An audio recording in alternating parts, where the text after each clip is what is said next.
Ja, sobald wir uns verändern wollen oder eigentlich in eine Richtung gehen, reagiert eigentlich unser System auf Gefahr, und es kann sein, dass Traumas wieder hochkommen oder alte Muster sich einfach wieder zeigen.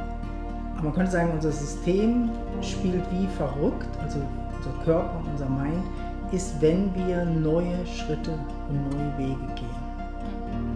Darüber wollen wir heute mal reden. Ja, wir merken, dass ja viel in dieser Arbeit gerade mit dem Power of Creation, also mit dem, wir wollen eine Vision entwickeln, wir wollen was verändern im Leben, wir wollen so unseren Sinn finden, also wir wollen eigentlich auch, wenn wir dann merken, wo es hingeht für uns, was unsere Sehnsucht ist, wollen wir uns entwickeln, also wir wollen dahin.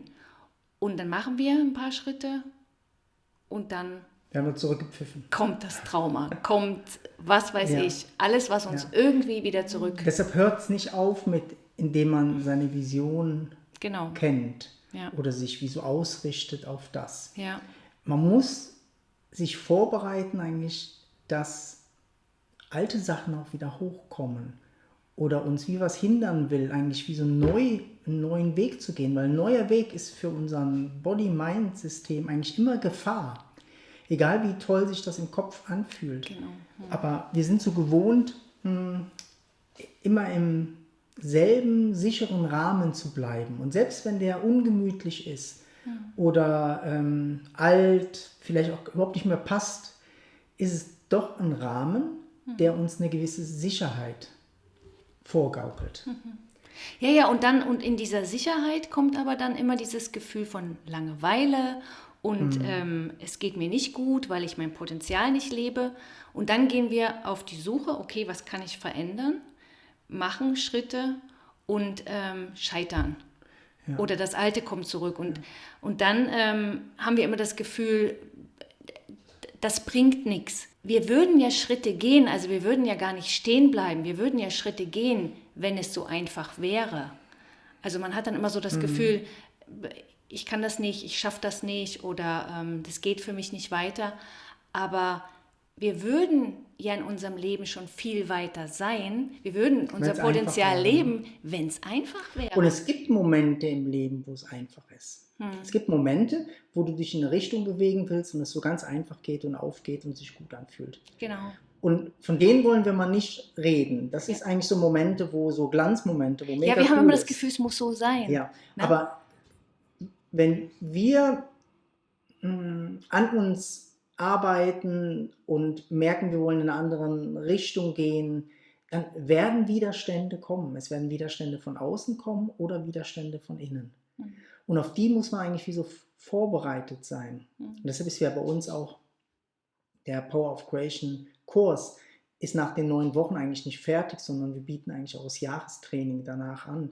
Weil genau das braucht es. Es braucht eigentlich ein Training, dass du das eigentlich wie umsetzt, oder es braucht Hilfe oder Begleitung, dass du die Sachen umsetzt, weil es werden Sachen hochkommen. Sobald man einen größeren Schritt macht, selbst wenn es sich noch so toll anfühlt, werden Sachen hochkommen, wo dein System wie scheitern will. Also es will wie scheitern an dem. Oder dich in das Alte wieder zurückdrängen. Ja. Und das sind eigentlich, was dann immer hochkommt, sind die alten Schutzmechanismen. Das sind Schutzmechanismen, Angstmechanismen, traumatische Mechanismen. Also wir merken oft, dass es so Verdrehungen, es hat oft durch das Trauma hat es viele Verdrehungen im Mind und Body, also dass wir irgendwie denken, wir sind so und dann aber wieder gespiegelt kriegen, dass das nicht stimmt. Und dann kommen so, diese alten Mechanismen, die wir vielleicht schon seit der Kindheit rumtragen, die uns irgendwie mal geschützt haben, die hindern uns jetzt eigentlich, in unser Potenzial zu gehen oder unsere Vision zu leben. Und deshalb ist es aber so wichtig, eigentlich in die Richtung Potenzial zu gehen, genau. Weil nur so kommen die Traumen eigentlich auch wieder hoch oder diese alten Muster. Ja. Und so können sie auch tatsächlich geheilt werden und wie integriert werden in dir. Ja. Es braucht das. Es braucht diese Herausforderung, dass du dich dem Leben zuwendest und versuchst, neue Schritte zu gehen. Und wenn man das weiß und erkennt, dann fällt einem das schon viel leichter, wenn ein Trauma hochkommt oder wenn so ein altes Muster hochkommt. Was wir dann meistens empfehlen, ist schon diese, wie wir nennen, Basisarbeit, also diese emotionale Arbeit, diese körperliche Befreiungsarbeit. Die ist was, wo immens wichtig ist, wenn wir uns wegbewegen von der Norm, wo wir sind.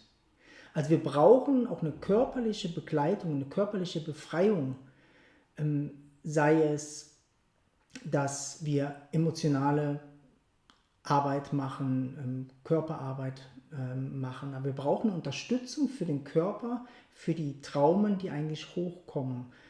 Und das ist am besten, wenn es wie in einem Setting gemacht wird, wo die Vision oder das Potenzial eigentlich unterstützt und nicht das Trauma nimmt, genau. für einen Schritt zurückzugehen oder so, sondern Ja. dass man wirklich den Fokus eigentlich auf das hat, man will sich verändern. Also das muss wie so klar sein. Also wir wollen in die Richtung gehen. Ne? Und wir gehen mit dem Trauma auch in die Richtung. Wir gehen mit dem Muster in die Richtung. Und da braucht es schon eine Wachheit und eine Reflexion, dass man das wie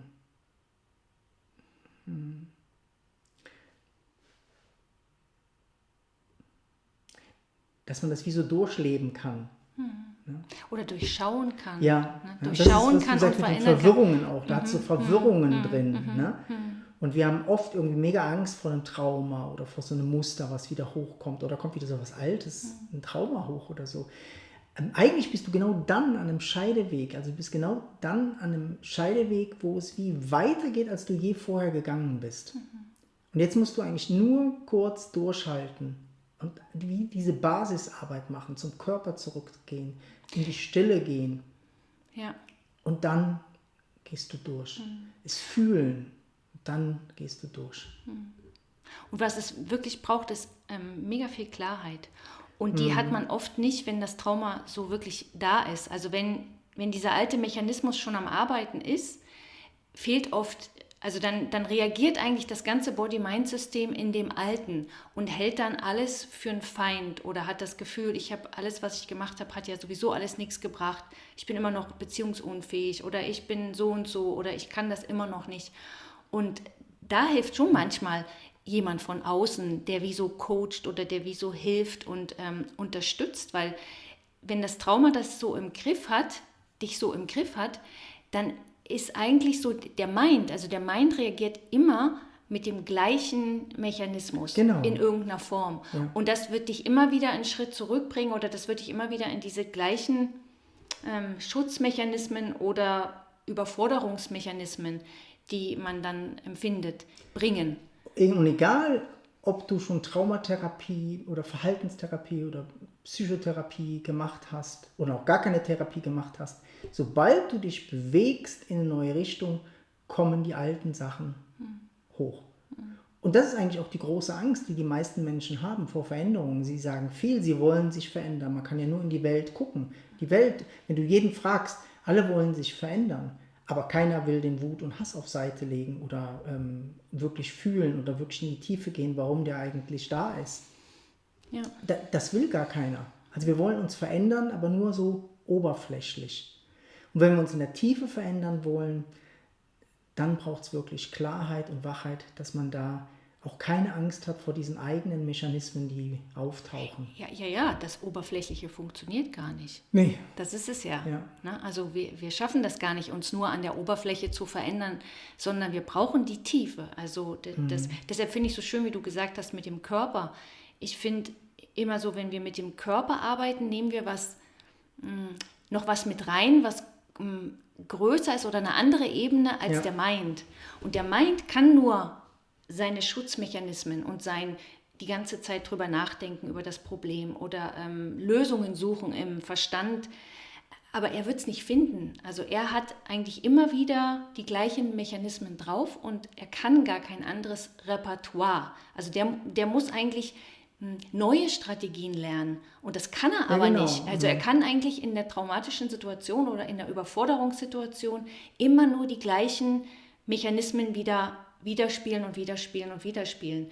Und wenn wir anfangen, tiefer zu gehen, dann öffnet sich wie so ein Raum, wo mehr Weite da ist. Und da erst ist die Möglichkeit oder emotionale Arbeit, Körperarbeit, alles, was darüber hinausgeht als der Mind, braucht es, damit wir diese Klarheit kriegen und auch diese neuen Strategien, würde ich mal sagen. Also, dass wir merken, dass die überhaupt kommen können. Genau, ja. Und selbst dann, wenn man das alles schon 100-mal gemacht hat, das ist ja das, was auch bei vielen kommt, dass diese neue Schritte, neue Wege gehen, das ist egal, ob du erwacht bist, ob du tiefe Traumaarbeit schon gemacht hast, ob du die Sachen alle schon 100-mal erledigt hast oder so. Sobald du einen neuen Weg gehst, kommen Traumen hoch. Ja. Es kommen eigentlich diese alten Muster plötzlich hoch. Und wenn du da nicht drauf guckst, bist du eigentlich mega schnell wieder in einem Käfig drin.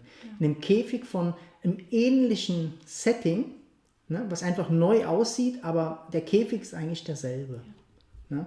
Also du kannst erwacht in einem Käfig drin sein, du kannst irgendwie im normalen Leben in einem einfach anderen Käfig, an einem anderen Ort sein, mit einer anderen Person sein, aber der Käfig ist der Käfig. Und wenn du mal genauer guckst, und das ist eigentlich das, wo du so eine Weite oder einen Raum brauchst, du brauchst wie so Klarheit, um das zu sehen. Und wenn du dann siehst, das sind Mechanismen irgendwie bei mir, die wie so alt sind, die einfach Angst haben, die verletzt sind, wo vielleicht noch alter Groll irgendwie hochkommt, weil das mich erinnert an dieser Situation und so. Da scheuen wir uns manchmal wieder zurückzugehen zu dieser Basisarbeit. Und deshalb habe ich das Gefühl, wollen wir eigentlich auch in dem Video irgendwie Mut machen, diese Basisarbeit, sich immer wieder emotionale Arbeit zu machen. Atemsessions, Körpersessions, Schütteln. Wir bieten so viele Schüttelmeditationen, Atemmeditationen an, auch auf unserem YouTube-Kanal, in unseren Retreats. Es ist für die mentale und körperliche Hygiene ist das wie ein Garagenbesuch, würde ich mal sagen. Ne? Man geht ja auch wie ein Service. Ne? Und wenn du leben willst, wenn du frei leben willst, brauchst du das.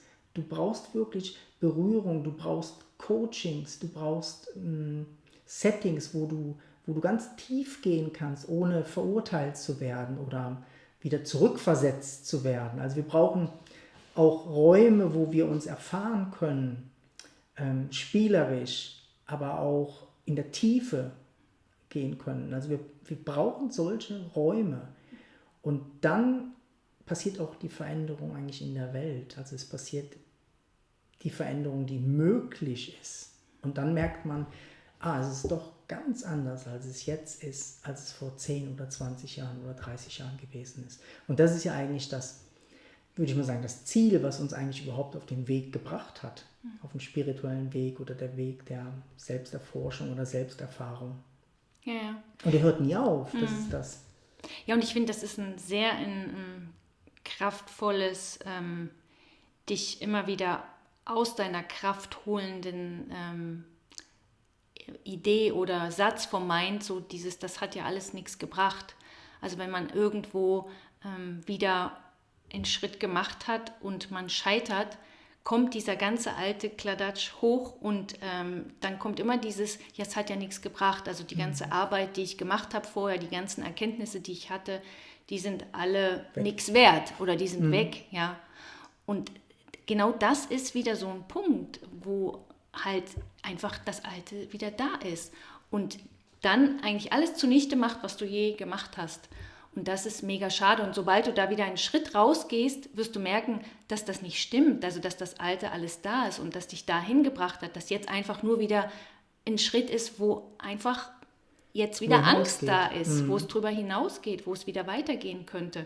Und klar kommen dann die alten. Wir wollen das Alte wie nicht loslassen. Also das Wissen kannst du manchmal bei den Punkten, wenn das so kommt, wie nicht mitnehmen.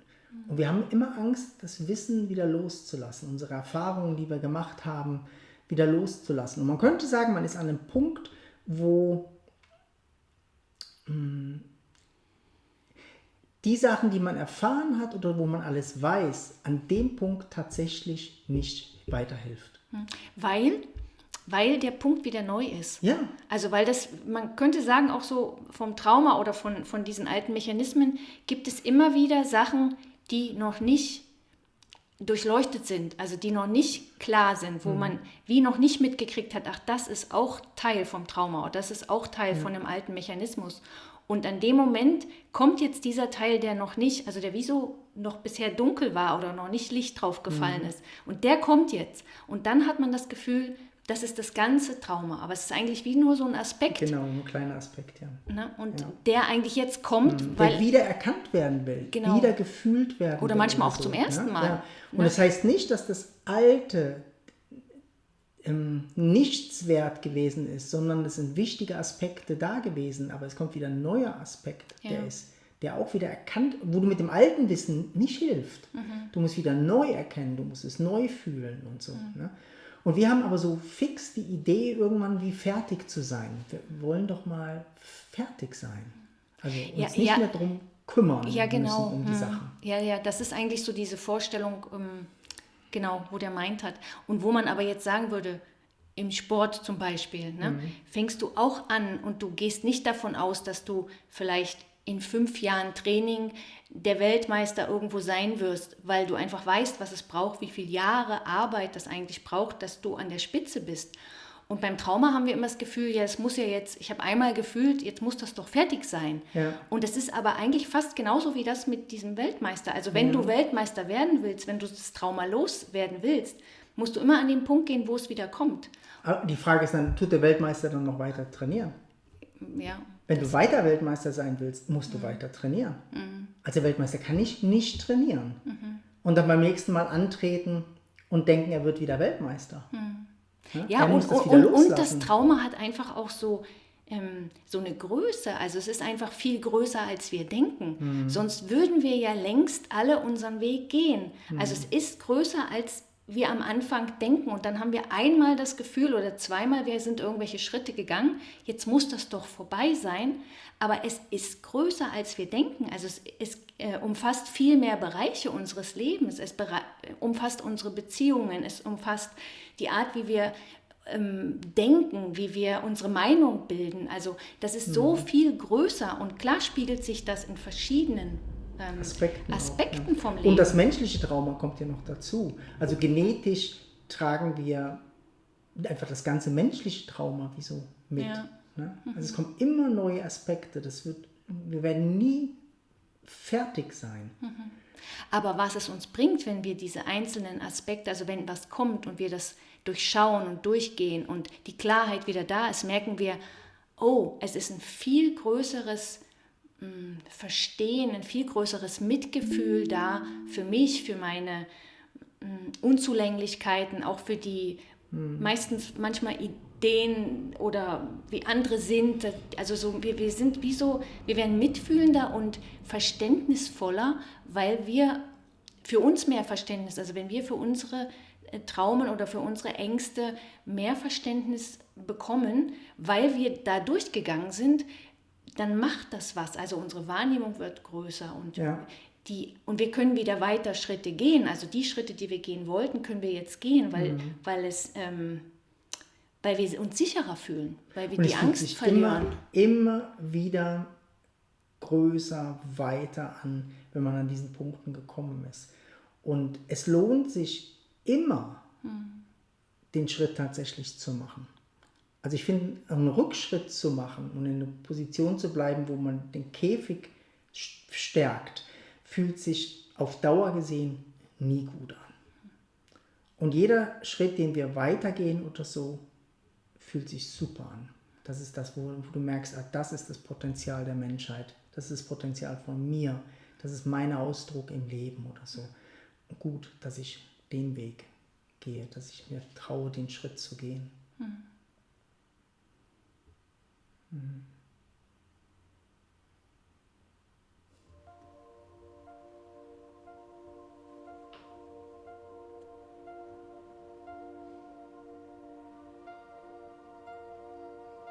Deshalb dranbleiben Wenn du Hilfe brauchst, melde dich gerne. Wir haben viele Retreats und Kurse, wo wir damit arbeiten. Und ja, wenn dir das Video gefallen hat oder unsere Unterhaltung, dann like gerne unseren Kanal, abonniere, teile Ja. und leb das. Ja. Leb das, was du so erfährst oder das, was wir teilen. Wenn das in dir anspricht, spür das, fühl das und bring das ins Leben. Das wäre eigentlich unser größter Wunsch. Ja. Weil für uns sind die Videos, auch die wir machen, nicht für die Oberfläche gedacht. Die sollen tief gehen. Es soll eine tiefe Transformation der Menschheit geschehen. Und deshalb teilen wir das und versuchen das nach vorne zu bringen. Ja. Alles Liebe dir. Ganz schön. Ja, schön, dass du da bist. Ja. Tschüss. Tschüss.